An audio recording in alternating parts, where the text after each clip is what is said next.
Hello' everyone, কি খবৰ সকলোৰে? সকলো নিশ্চয় ভালে আছে নহয়নে? আজি আপোনালোকৰ সৈতে জাতিলাও আৰু বিলাহীৰ সৈতে এটা মাছৰ ৰেচিপি শ্বেয়াৰ কৰোঁ আহক। আৰু ৰেচিপিটো যদি আপোনালোকে চাব বিচাৰিছে তেতিয়াহ'লে প্লিজ ভিডিঅ'টো শেষলৈকে চাই থাকিব।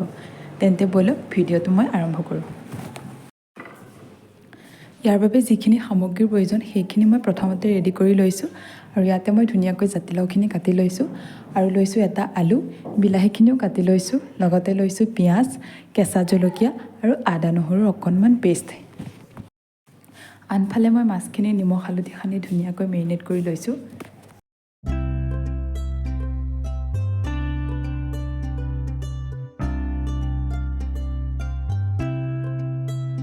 এতিয়া প্ৰথমে মই মাছখিনি ফ্ৰাই কৰি লওঁ।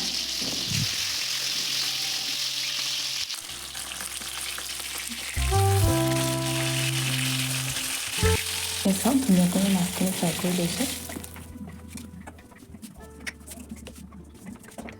আৰু এতিয়া মাছখিনি ভাজি লোৱাৰ পাছত যিখিনি তেল ৰৈ গৈছে তাতে মই প্ৰথমতে দিছোঁ কেইটামান জিৰা,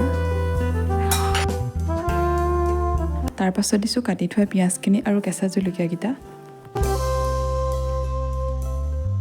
আৰু এতিয়া এইখিনি ভালদৰে ৰঙচুৱা হোৱালৈকে মই অলপ সময় ভাজি লওঁ।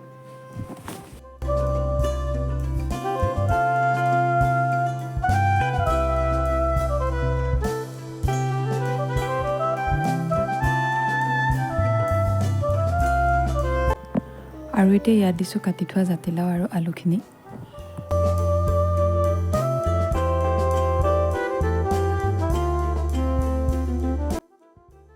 আৰু অকণমান লৰাই লৈ ইয়াত দিম সোৱাদ অনুসৰি নিমখ আৰু লগতে হালধিৰ গুড়া।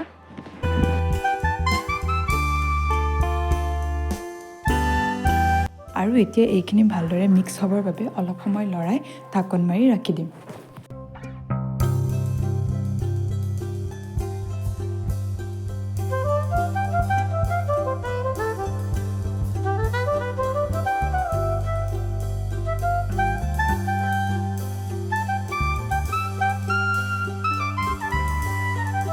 জাতিলাও আৰু আলুখিনি 2-3 মিনিটমান সময় ভজাৰ পাছত ইয়াতে মই কাটি থোৱা বিলাহীখিনি দি দিছোঁ।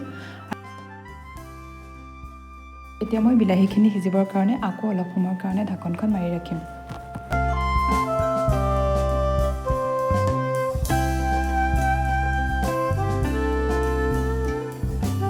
এতিয়া গোটেইখিনি বস্তু ভালদৰে ভজা হৈ গৈছে, বিলাহীখিনিও ধুনীয়াকৈ সিজি গৈছে। সেয়েহে এতিয়া মই ইয়াত দিম পানী, আৰু মই গৰম পানী ব্যৱহাৰ কৰিছোঁ। গৰম পানী ব্যৱহাৰ কৰিলে খাবলৈ বেছি সোৱাদ হয়। এইখিনি উতল অহালৈকে ঢাকি ৰাখি মই কেইডালমান মান ধনিয়া ছিগি আনিবলৈ গ'লোঁ।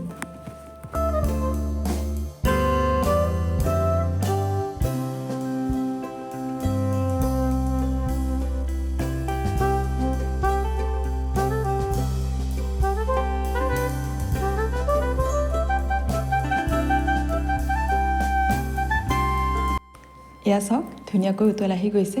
এতিয়া মই ইয়াতে ভাজি থৈ দিয়া মাছখিনি দি দিম।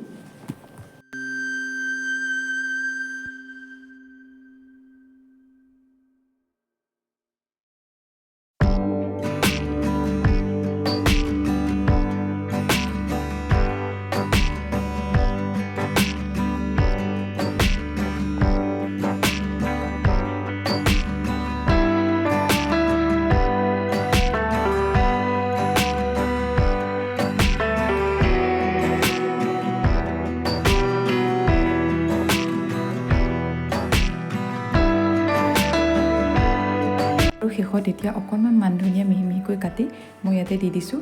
আৰু এইখিনি দিয়াৰ পাছত মই 1 বা 2 মিনিট সময়ৰ কাৰণে এইখিনি ঢাকি ৰাখিম।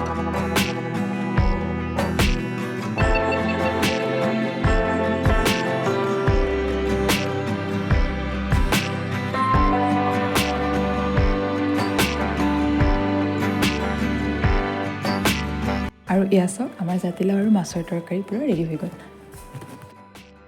যদি মোৰ ভিডিঅ'টো চাই ভাল পালে তেন্তে প্লিজ কমেণ্ট এটা কৰি জনাবলৈ নাপাহৰিব। আৰু যদি মোৰ ভিডিঅ' প্ৰথমবাৰৰ বাবে চাইছে তেতিয়াহ'লে প্লিজ চেনেলটো ছাবস্ক্ৰাইব কৰি থৈ যাব।